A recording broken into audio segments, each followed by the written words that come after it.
Ini bab ibadah. Jadi mulai sekarang saya minta, saya mohon ngajinya yang tuntas. Kalau bisa tingkatkan kualitas. Kalau takbir sampai salam saja, betul bagus. Sah sholat, pahala dituliskan. Tapi barakahnya sholat kita nggak dapat. Apa barakahnya itu? Membuat kita semakin lebih baik. Saya ulang, membuat kita semakin lebih baik. Jadi kalau kita cuma takbir begini, Allahu Akbar. Tahu ilmunya, bacaannya sampai dengan salam. Tapi tidak mengerti apa yang kita bacakan. Maka untuk mempraktekkan salam rahmat dan barakah. Assalamualaikum warahmatullahi wabarakatuh. Assalamualaikum warahmatullahi wabarakatuh. Nggak dapat kita. Pahala dituliskan, prakteknya minim dipraktekkan. Itu yang menjadikan orang sholat lisannya masih kasar. Orang sholat tangannya masih berbuat maksiat. Orang sholat kakinya melangkah pada hal yang tidak benar dan tempat maksiat. Itu yang terjadi. Maka yang harus dilakukan sekarang, nyicil satu-satu. Kalau besok-besok saya sholat, contoh nih, maaf ya, maaf. Angkat tangan begini apa maksudnya? Kenapa mengucapkan Allahu Akbar? Kenal Abu Bakar enggak? Oh, bagus. Abu Bakar itu satu-satunya sahabat Nabi yang kalau takbir baru takbir itu langsung nangis. Makanya waktu Rasul tunjuk jadi imam, beliau katakan, ya Rasulullah jangan saya. Saya ini orangnya perasa, takutnya malah nggak khusyuk. Makmumnya nanti sulit ikutin saya. Kata Nabi, udah kamu ini banyak protes imam. Kenapa? Karena beliau berusaha memahami bacaan yang dibacakan. Lihat baik-baik. Allahu Akbar. Angkat tangan ke belakang, buang urusan dunia ke belakang. Jangan bawa-bawa dalam sholat. Ini yang menyebabkan seseorang sering tidak khusyuk dalam sholat karena dunia dibawa dalam sholat. Lisannya Allahu Akbar, tapi maaf dalam sholatnya handphone Hu Akbar. Allahu Akbar, tang ting tung ting tang ting tung tang ting tung, batalin sholatnya, angkat, halo, bentar lagi sholat. Jauhkan, buang dunia, pasrahkan. Tapi yang penting apa? Anda, saya, kita berikrar dalam sholat, ya Allah, hanya Engkau yang paling agung, yang aku agungkan. Tapi dalam kehidupan bahkan sebelum sholat, kadang aku merasa agung dibanding yang lain.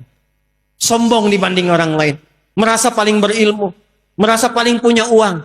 Merasa paling punya kedudukan. Padahal dalam sholat pun bisa Engkau wafatkan saat ini, ya Allah, aku taubat, ya Allah, aku taubat. Makanya setelah takbir langsung dia mengatakan, Allahumma ba'id baini wa baina khatayaya kama ba'adta bainal masyriqi wal. Nah, ya kecil di ujung khataya, ya kecilnya itu ngaku salah. Kalau dalam bahasa kitanya gini, ya Allah, aku ini mengagungkan Engkau, mengatakan Engkau yang paling tinggi, tapi aku ngaku salah, ya Allah, aku banyak salahnya. Ngaku tinggi pada orang, sombong pada orang, angkuh dengan tetangga, yang merasa hebat dibanding pasangan. Aku taubat, ya Allah. Jauhkan antara aku dan kesalahan yang aku bawa dalam sholat jauh timur dan barat. Aku takut kalau dalam sholat diwafatkan masih membawa kesalahan.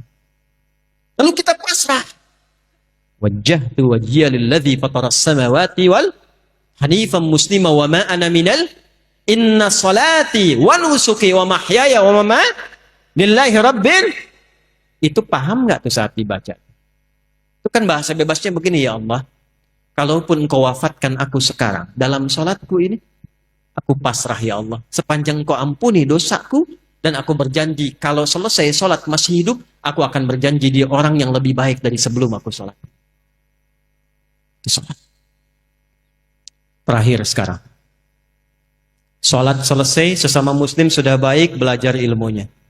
Apakah yang tinggal di Pekanbaru ini orang Islam saja?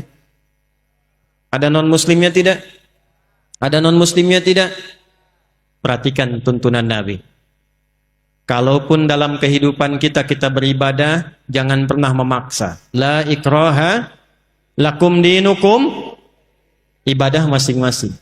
Tapi ketika diatur hubungan muamalah, interaksi sosial dalam kehidupan, di pekerjaan, bertetangga, berkebun, Anda menemukan di dalamnya bukan hanya orang Islam tapi non-muslim, maka hukumnya berlaku universal bersama-sama. Diatur dari yang paling kecil sampai yang paling besar. Yang paling kecil, Anda tinggal di komplek, ada orang Islam, tetangganya non-muslim, Nabi samakan semua hukumnya. Hukum makanan, hukum senyuman. Senyum kepada yang muslim, senyum pada non-muslim. Anda ketemu tetangga yang muslim senyum, yang non-muslim nggak senyum. Kok nggak senyum, Pak? Maaf ya, ibu kafir sih. Oh, Masya Allah. Itu dicatat oleh malaikat dosa tuh. Senyum Anda pada orang Islam harus sama dengan senyum Anda pada non-Muslim. Jika ke orang Islam senyumnya 100%, pada non-Muslim senyumnya 100%. Izin komandan. Hati-hati nih. Di TNI, di Polri, Jati, di pengadilan, mohon izin, di kantor-kantor, nggak semuanya orang Islam. Mesti adil. Kalau memang yang layak promosi jabatan non-Muslim, promosikan. Kalau yang layak yang Muslim, promosikan. Tapi tanamkan nilai-nilai kebaikan, nilai-nilai keadilan, sehingga ketika ditanya, dan terima kasih, bukan terima kasih. Islam yang mengajarkan saya untuk bersikap adil dalam tugas saya. Ketika itu dilakukan, maka dia kenal Islam. Kalau kemudian kenal dan memahami lantas mengucapkan, asyhadu an la ilaha illallah wa asyhadu anna Muhammadar Rasulullah, itulah pahala yang melekat pada amanah kedudukan. Pada Anda yang tidak punya kedudukan tapi bertetangga, Allahu Akbar. Ingat hadis ini? Siapa yang masak makanan, baunya sampai ke tetangga, maka bagilah tetangga itu walaupun hanya, hafal yang ini nih kuahnya.